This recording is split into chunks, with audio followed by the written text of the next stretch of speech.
Ղուկասյանը, քաղաքապետի թեկնածու, Հայաստան դաշինքի պատգամավոր Գառնիկ Դանիելյանին ներկայացնում է ճարտարապետական կոթող քաղաքապետարանի շենքը, որը կառուցվել է իր օրոք։ Բան չի էլիս ենք, խելագարված չենք բան ինչ-որ։ Մարդկա ասենք, սրանից ենք ով էլ բան չի տեսնում։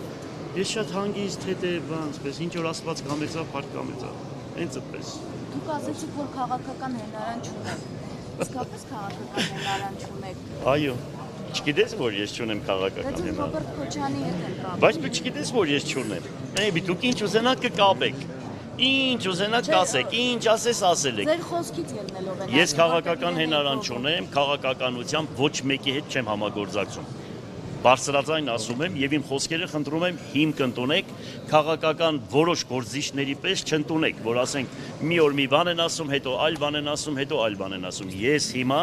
ոչ մեկի հետ քաղաքական առումով, ուրեմն չեմ ճանապարհ չեմ գնում այս պահի դրությամբ։ Հետագայում միգուցե կլինի ինչ է պատահ, որ ասենք։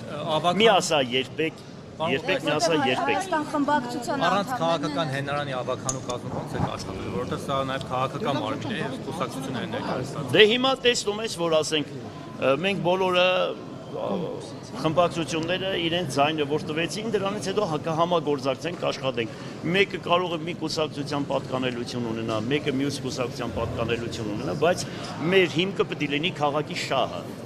Քաղաքի շահը, այո, հանգիստ համերաշխություն, խառնակցություն չանել, ոտ չպահել, խոսքին տեր լինել, ասած խոսքը պահել, ամենակարևորը դա է, հետևից մարդու հետևից դավեր չդավել, որը մեր իմ ապրած կյանքը այդպեսին է։ Իսկ հնարավոր չի այդ դավերը քրել։ Այս փուլից հետո ինչ անեն։ Ուրեմն մենք կդնենք, կքննարկենք միասին, եթե ավելի լավ ծրագիր ունեցան, ուրեմն անպայման ի նկատի կունենանք իրանց ծրագրերը։ Այնպես չէ որ ասենք մենք վունդերգինդ ենք, մերն է ճիշտ ու վերջ։ Ոչ, քննարկում ենք բոլորի հետ։ Ընդդեմ ոչ միայն տեխնացուների, ես ասեցի։ Պարոն Ղուկասյան, դուք հավատացյալ մարդ կոնկուրսով ոնց եք առաջադրել։ Ուրեմն հավատացյալ մարդը կոնկուրսով ոնց եմ առաջադրվել, ասում եմ։ Հիմա կոնկուրսը այն առաջվա Լենինի ծրագրով չի առաջնորդում, որ քանդել եկեղեցիները հավատքը սուտ է, իսկ մենքով։ Իրանք այդպես չեն մտածում։ Եթե այդպես մտածեին, միանշանակ իրենց հետ քայլ չէի անի ես։ Իրանք գնում են եկեղեցի, մկրտվում են, ժամերկություն, աղոտ, հավատացյալ մարդու պես ապրում են։ Եվ դա շատ դրական է։ Այո։ Ընտրություններից հետո Միքայել Սրբազանը հանդես էր եկել ձեզ եւ Մարտուն Գրիգորյանին հաշտեցնելու օրակարգով։ Մարտուն Գրիգորյանը հանդիպեց Միքայել Սրբազանի հետ, բայց դուք այդպես էլ չգնացիք, ի՞նչն էր պատճառը։ Ում հաշտեցնեն, ով պետք է հաշտեցնի։ Ձեզ եւ Մարտուն Ով էր ուզում ինձ հաշտեցնել, դա ինչ կա։ Ուրեմն, լավ, հիմա, ուրեմն այս հարցին պատասխանեմ, հետո կշարունակենք։